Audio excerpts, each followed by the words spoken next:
आता काल 2-3 दिवसापासून त्यांना गोल टोपी दाढीवाले भेटायला रेग्युलर जात आहेत, म्हणून नितेश राणेवर टीका करणारच.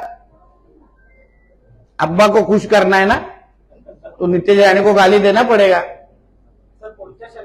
म्हणून माझा शिव्या देण्याचा खरा अर्थ जेव्हा अब्बू आझमी जाऊन बसतो, जेव्हा एमआयएम वाले जाऊन बसतात, ते सगळे दाढी पुरवण्यावर त्यांना जाऊन भेटले तर नितेश राणेला शिव्या मिळणारच.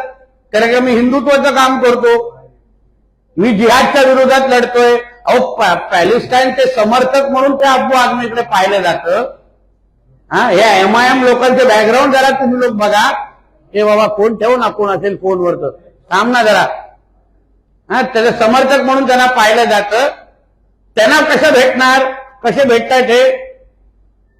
म्हणून जे हिंदुत्वाचं काम करणारे कार्यकर्ते म्हणून आम्हाला ओळखलं जातं ना, म्हणून त्या मुल्ला मौलवींना खुश करण्यासाठी बरोबर माझ्यावर टीका करणारच. त्याच्यात काय आश्चर्य आहे?